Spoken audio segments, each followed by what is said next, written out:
Assalamualaikum warahmatullahi wabarakatuh. Halo Sobat Adiga dan Bimantara. Perkenalkan, nama saya Putri Aflalita Nimpuna dari kelompok 12. Ingin mereview tentang tokoh Islam bernama Pangeran Diponegoro. Untuk yang pertama, nama kecilnya adalah Raden Mas Mustahar. Karena dia dari golongan bangsawan tetapi ingin menyamar menjadi sosok yang lebih dekat dengan masyarakat, akhirnya dia disebut dengan Pangeran Diponegoro. Untuk tempat tanggal lahirnya ada di Yogyakarta tanggal 11 November 1785. Ayahnya bernama Gusti Raden Mas Surojo dan ibunya bernama R.A. Mangkarawati.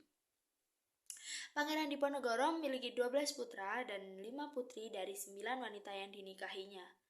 Untuk namanya saya kurang tahu. Cuman ada 9 wanita dan memiliki 12 putra dan 5 putri. Dan pada saat ini keturunan Pangeran Diponegoro hidup tersebar di Indonesia bahkan di luar negeri. Latar belakangnya, Pangeran Diponegoro menolak saat dipilih menjadi raja. Karena apa? Karena Pangeran Diponegoro sadar bahwa dirinya terlahir dari seorang selir. Sedangkan yang dipilih raja adalah orang yang lahir dari golongan permaisuri.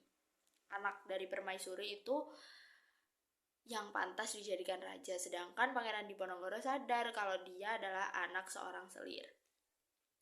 Sekitar tahun 1825 sampai 1830, Pangeran Diponegoro memimpin Jawa Tengah dan sebagian Jawa Timur dalam perang besar yang dinamakan dengan perang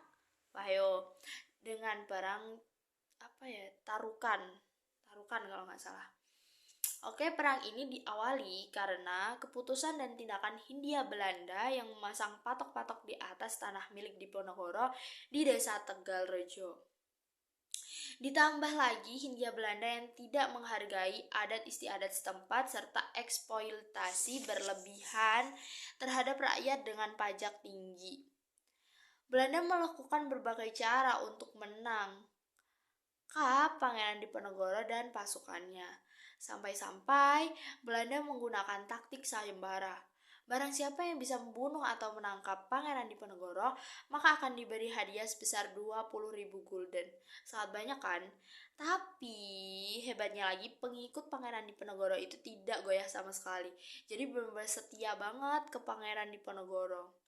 Pada akhirnya, akhir hayatnya Pangeran Diponegoro itu karena Pangeran Diponegoro insya Allah itu diundang ke salah satu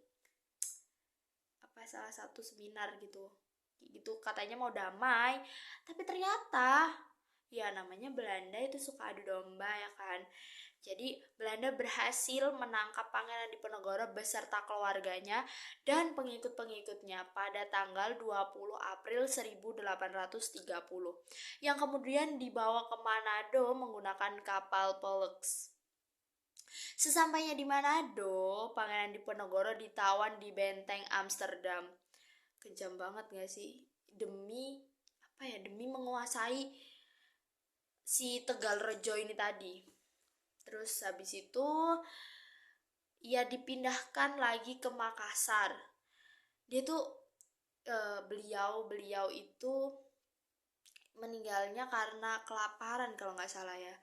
Soalnya belum dicatat lebih lengkapnya. Insya Allah itu karena kelaparan. Hingga pada akhir hayatnya ia menghembuskan nafas terakhirnya pada tanggal 8 Januari 1855.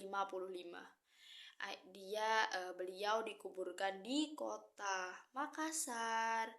Begitu akhir hayatnya. Jadi sekian review tokoh Islam dari saya. Jika ada salah kata atau salah pengertian di tengah-tengah atau nama perang atau apanya itu, saya mohon maaf. Assalamualaikum warahmatullahi wabarakatuh.